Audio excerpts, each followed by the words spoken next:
bees, 3 hives or 4 hives, located on Noel Brown's farm about 15 years. The importance of farming to me is like someday what will happen is the states will probably have a miniature civil war and we won't able to get enough of vegetables from another state. They'll say go plant them yourself, or our imports will decrease. We need farms, we need small farms. This farm here is under state control where they put the 100 acres in a bank, which means they can't develop this land. It has to stay in a farm bank. It's a little bit, most of the time they plant something, but the apple trees need a lot more attention than they have been given in the last few years. Behind me is probably about 20 acres of winter squash, and on the other side is probably another 15 or 20 acres. First time I've seen this in about, since I've been keeping bees over here, at least making a real effort to keep this in the farming program.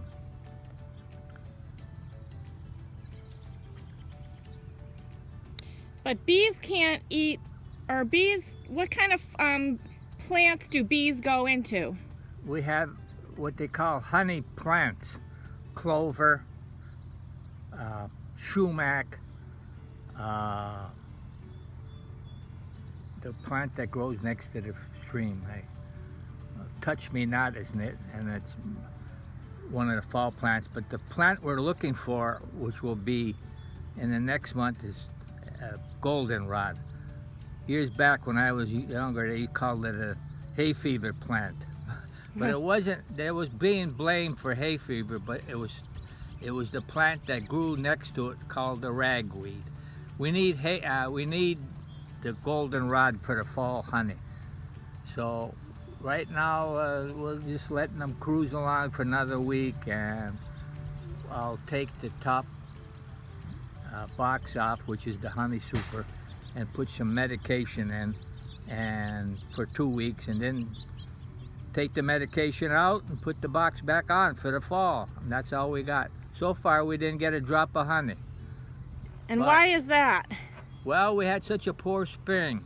The nights were extremely cold and the days were rainy, and the bees absolutely, the queen didn't make enough of eggs, which makes more bees and more honey.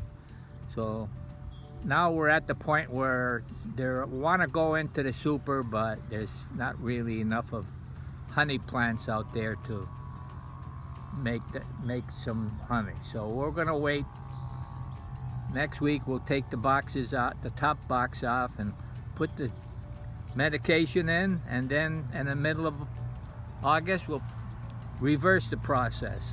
And what's the medication for? It's to kill the varroa mite. It's Apistar, or not Apistan, Apivar, and it's made in Europe, and it kills the varroa mite on contact. What does the varroa mite do? It's extremely devastating to the bees now. Once they overpopulate and they suck the liquid or the moisture out of the bees, and in a short time the bees collapse. That's what they call colony collapse. If they don't collapse from the varroa mite, they get what is, stop. Well, it's called what do I call it? Colony collapse, no, or virus. Oh, start again. Well, keep going. I didn't stop. Okay. What if the colony collapse, and after that it's a virus, and all the bees abscond. The word abscond means to leave. And one day you see a lot of bees, and the next time they're not there. And it happens, over 50% of all the beekeepers are losing our hives to the varroa mite.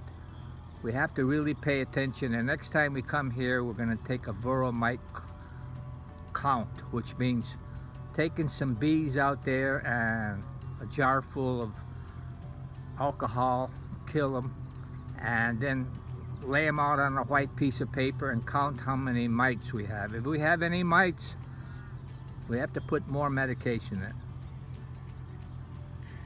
Okay, are we having fun yet? I'm having fun with my new suspenders. Yeah, it looks good. They're holding up my pants, and my wife ain't gonna come behind me and keep pulling up my pants.